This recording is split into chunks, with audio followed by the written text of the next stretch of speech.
In the summer of 1965, Ray Charles was in the middle of a tour when he received a phone call. He was 34 years old. He had been blind since the age of 7. He had been performing professionally since he was 15. The call was from a journalist at a music publication. The journalist wanted to know Ray Charles's opinion of Elvis Presley. This was a common request in 1965. The music press frequently asked black artists about Elvis. The question was almost always a version of the same question. A question about appropriation, about who had created what, about who had received credit and who had not. Ray Charles had a reputation for directness. He did not soften things. He did not perform diplomacy. The journalist was expecting one of two answers. Either the anger, the legitimate, documented anger of a black artist watching a white performer receive recognition for music rooted in black tradition, or the diplomatic deflection, the careful avoidance of controversy that the music industry expected from artists who depended on it commercially. Ray Charles gave neither. He described what happened in an interview he gave to a music historian in 1998, 33 years after the original call. He said the journalist had been pressing him, trying to get the anger, asking leading questions. Ray said he had sat with the phone against his ear and thought about it honestly. He thought about what Elvis had actually done. He thought about the Sun Records recordings, about what they were, about where they had come from, about what they had done to American music. And he thought about something personal. He had been a teenager in the late 1940s, playing in clubs in Florida and Georgia. He had been playing the music that Elvis would later transform, the gospel, the blues, the early rhythm and blues. He had been playing it for black audiences, in black venues, for black economic circuits. And then something had happened.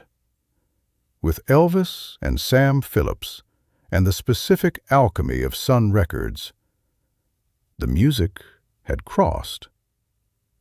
Not perfectly, not without cost, not without loss. But it had crossed, and Ray Charles was honest enough, in 1965 and 33 years later, to acknowledge what that crossing had meant. He said something to the journalist that the journalist apparently did not print, because it was not the story the journalist wanted. He said, "Elvis did what he did honestly." The journalist pressed him. "Honestly," Ray said again. "Not cynically." He said there was a difference between a person who takes a tradition and exploits it, who understands that the music has commercial value and extracts that value without understanding or loving the music, and a person who takes a tradition because they were genuinely formed by it, because it lived in them before it was commercially useful. Elvis was the second kind, Ray said. "I knew the difference," Ray said. "Because I'm the second kind, too." The journalist did not print this. What was printed, Ray described in the 1998 interview, was a somewhat more diplomatically ambiguous version, which served the publication's purposes and did not capture what Ray had actually said. Ray Charles described meeting Elvis once, briefly, at an industry event in the mid-1960s. He said he could not see Elvis's face, but he could hear his voice. "His speaking voice," Ray said, "not his singing voice, his speaking voice." He said he heard something in Elvis's speaking voice that confirmed what he had told the journalist in 1965. He heard the South, not the performed South, not the accent. the actual South. The specific quality of someone who had grown up in the same geography, the same churches, the same music. Ray had grown up in Albany, Georgia. Elvis had grown up in Tupelo, Mississippi. Different states, different races, different lives in almost every material sense. The same music. I heard it in his voice, Ray said. He wasn't performing it.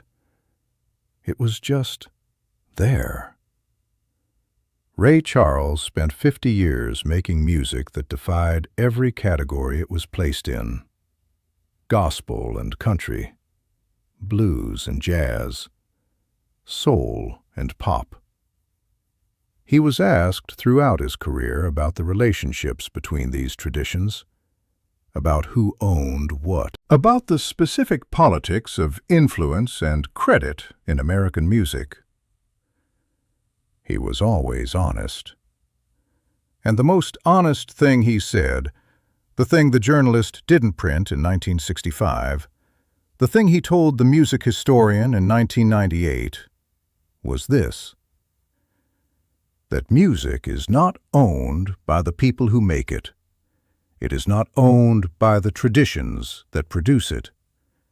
It belongs to whoever it lives in, and it lived in Elvis. That's not an excuse for anything, Ray said. It's just the truth. And the truth is more complicated than the story the magazines wanted. Ray Charles died on June 10, 2004. He was 73 years old. In his 50 years of music, he gave hundreds of interviews. The one that contained the truest thing he said about Elvis Presley was given to a music historian in 1998, published in an academic journal. Not widely read, not widely cited, but accurate. Elvis did it honestly, not cynically. I knew the difference, because I'm the second kind, too.